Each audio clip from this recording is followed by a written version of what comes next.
नमस्कार। यह लौकिक जीवन ही सब कुछ नहीं है। आज संपूर्ण संसार इस लौकिक जीवन को ही सब कुछ मान करके, अपने शरीर को ही सब कुछ मान करके, जान करके और दौड़ रहा है।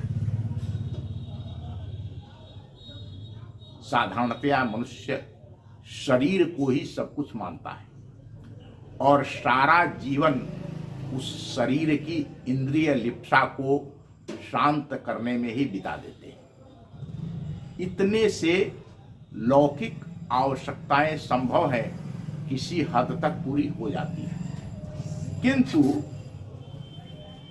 परलोक बिल्कुल भूला हुआ सा रह जाता है। परलोक की मान्यताएं सर्वथा निराधार हैं, ऐसा कहा भी नहीं जा सकता। विज्ञान सिद्ध कर रहा है कि अन्य ग्रहों में भी जीवन संभव है।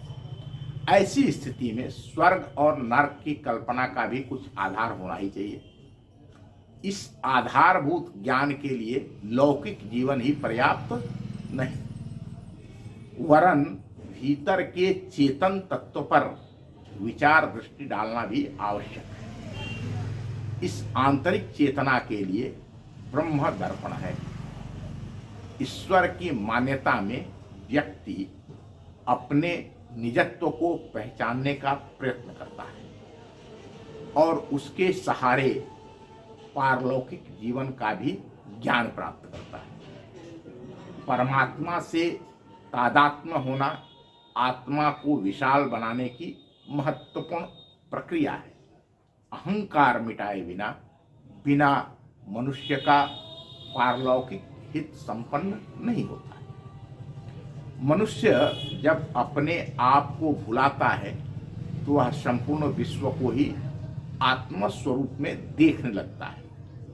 सब उसे अपने ही नाना रूप में दिखाई देते हैं। जब सब अपने होंगे तो फिर किसी के साथ न तो छल होगा, न कपट होगा, न क्रोध आएगा, न प्रतिशोध की भावना।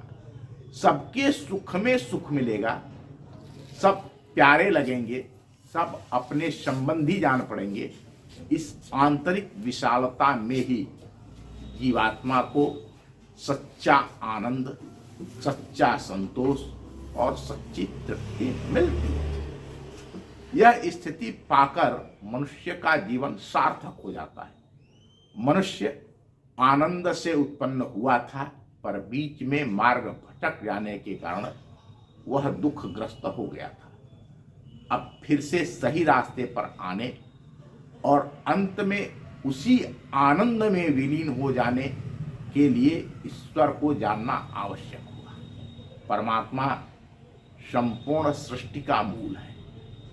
उसे जानने से ही आंतरिक प्यास बूझती है, संतोष मिलता है और सद्गति मिलती है। इससे अन्यत्र आत्म कल्याण का मार्ग नहीं है।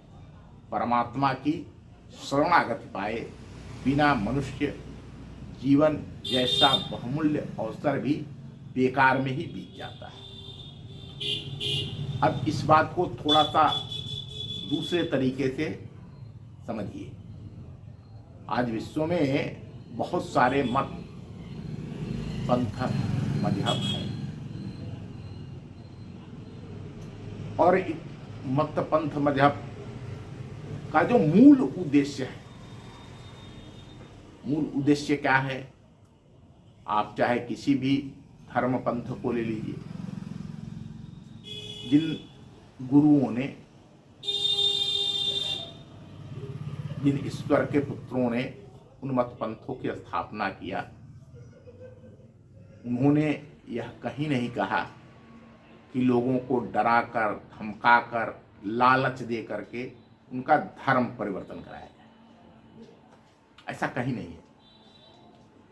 दुनिया के जितने भी आध्यात्मिक मार्ग हैं, चाहे वो कोई मत पंथ हो,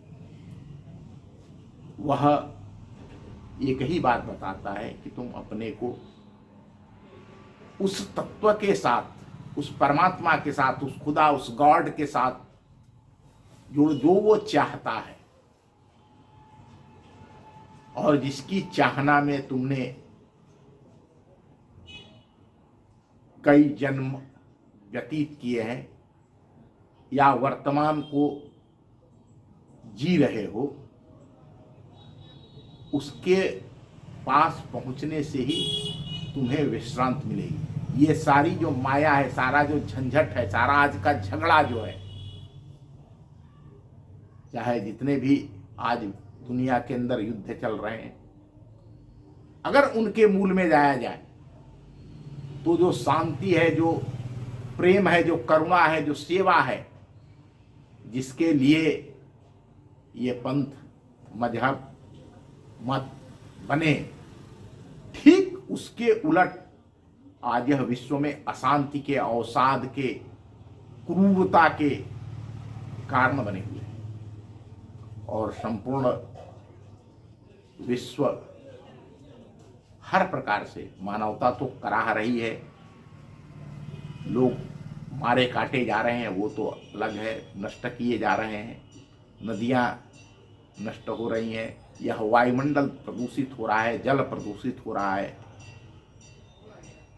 हम जितना इस पृथ्वी को नष्ट करने के लिए शक्ति लगा रहे हैं, अगर उसका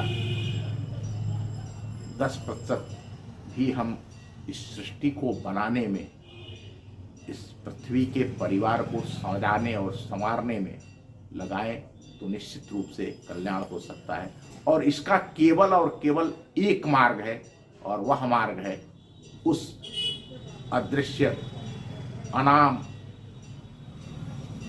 परम सत्ता से, परम तत्व से स्वयं को जोड़ना, तब हम बहुत बड़े विशाल हो जाएंगे।